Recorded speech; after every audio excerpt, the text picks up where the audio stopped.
Vous écoutez Envol d'elle et aujourd'hui nous allons parler de la procrastination.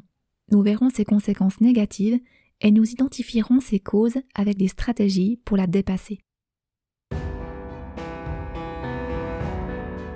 Bienvenue sur Envol d'elle, le podcast qui soutient votre envol.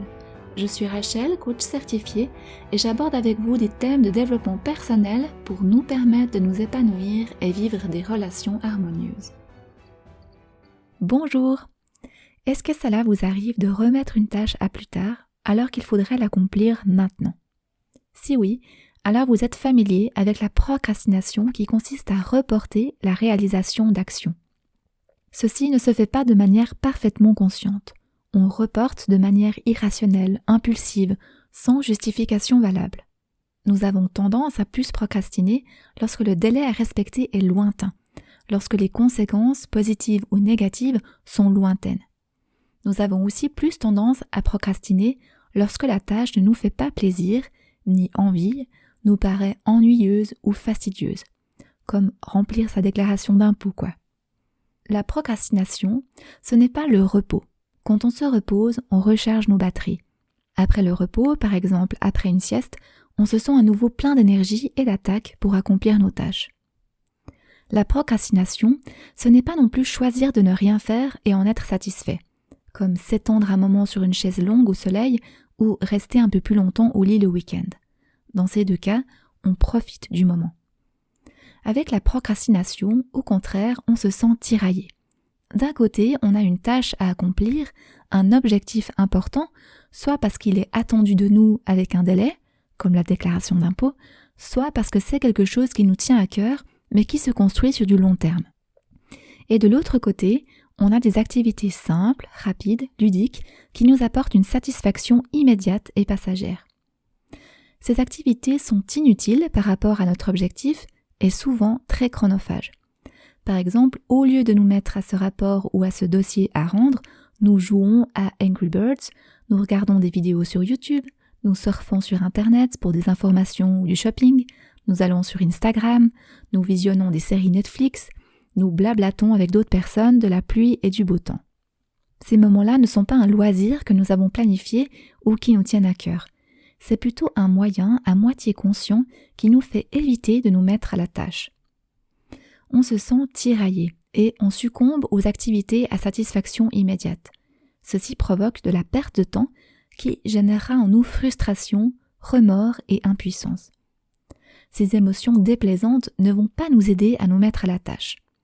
Pour les contrer, le risque est grand que nous continuions de remettre à plus tard ce qui doit être fait et que nous privilégions à nouveau les solutions immédiates qui nous font nous sentir bien sur le moment. Et tout ça, c'est bien le problème. Ce report ne va pas dans le sens de notre intérêt ni de l'optimisation de notre travail.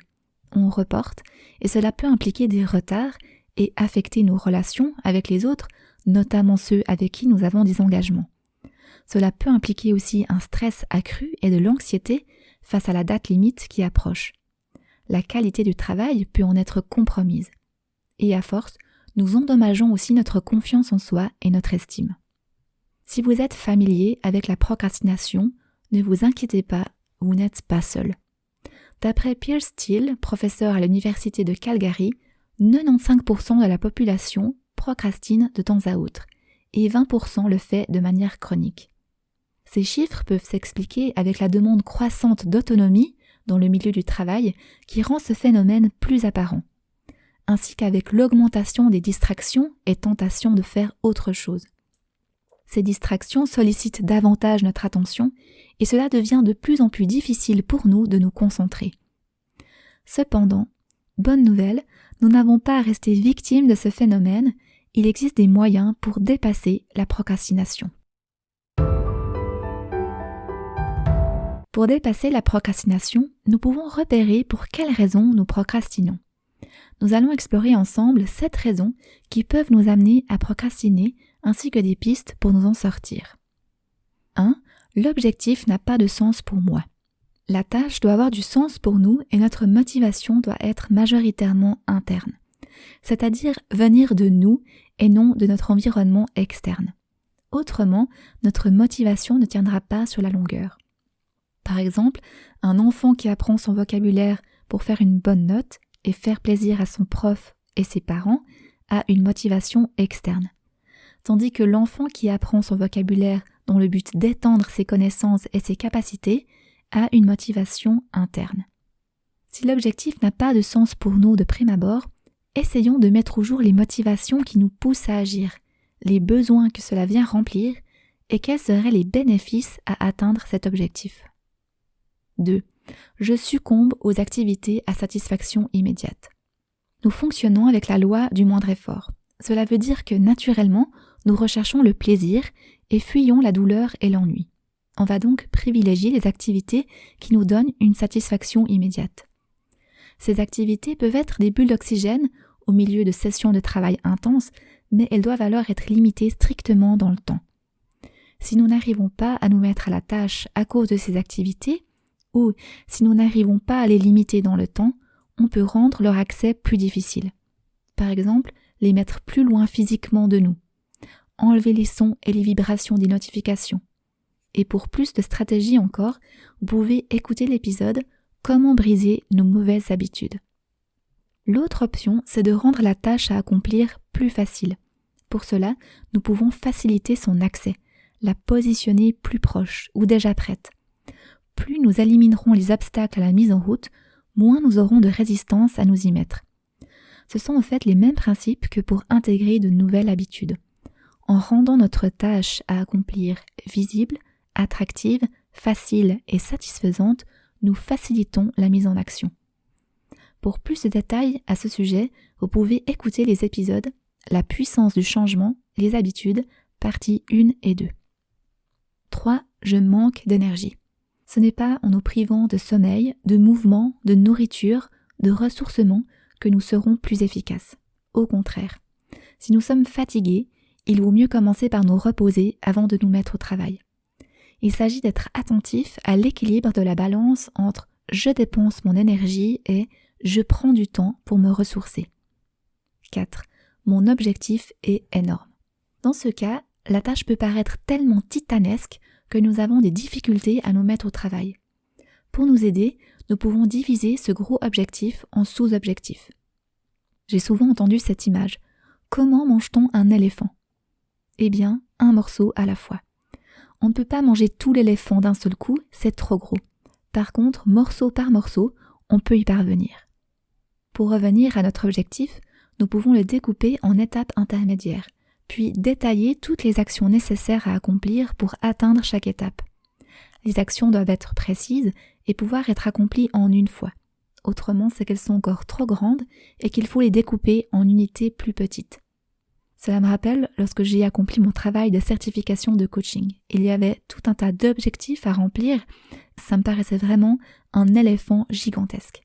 J'ai découpé les différents objectifs que j'avais à remplir, les étapes nécessaires pour y arriver, et enfin les actions à entreprendre dans les mois, semaines et jours à venir.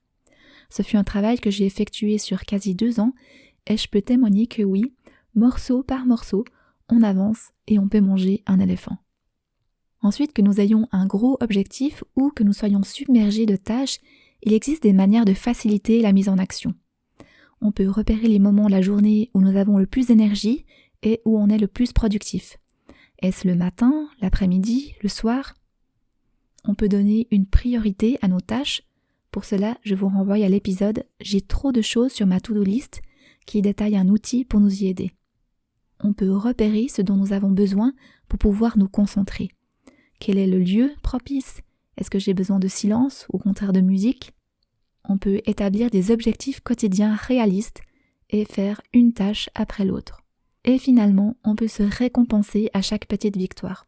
Cela permet de maintenir la motivation sur la durée ainsi que de prendre conscience des étapes franchies en direction de l'objectif.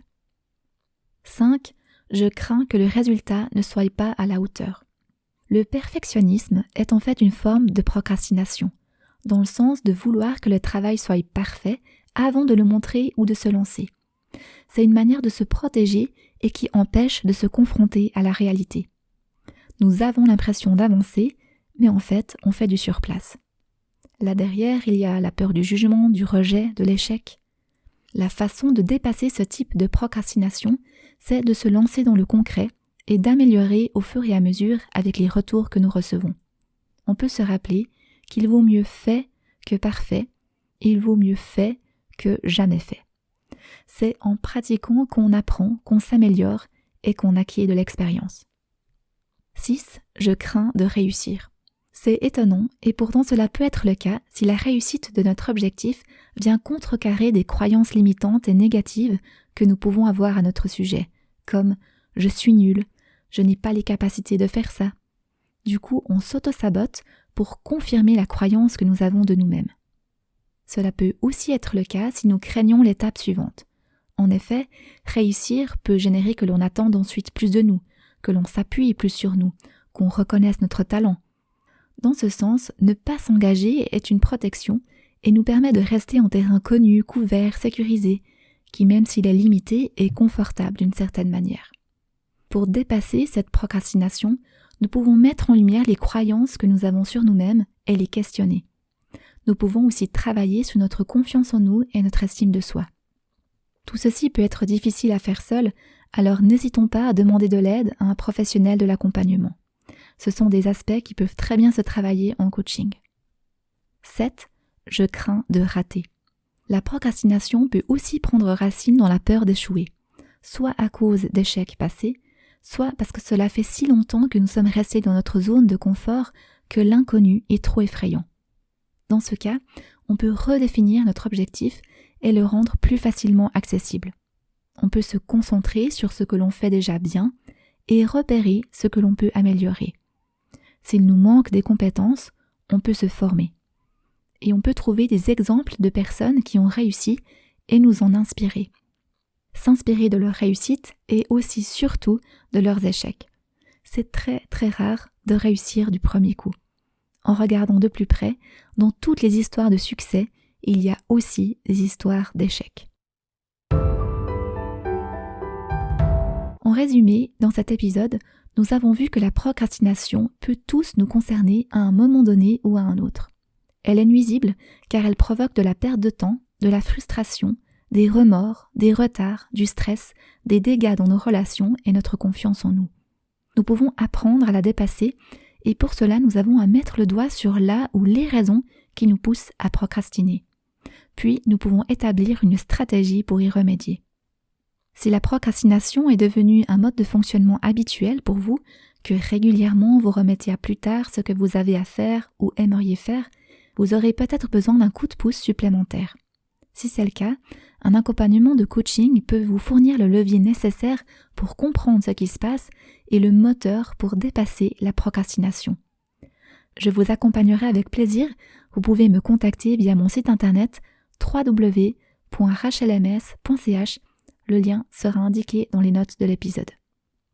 Voilà, je suis assez contente d'avoir fini cet épisode en disant le mot procrastination sans trop me fourcher la langue. Merci de m'avoir écouté jusqu'au bout. Et si cet épisode vous a plu, partagez-le à quelqu'un pour qu'il pourrait également être utile. Merci infiniment et à tout bientôt.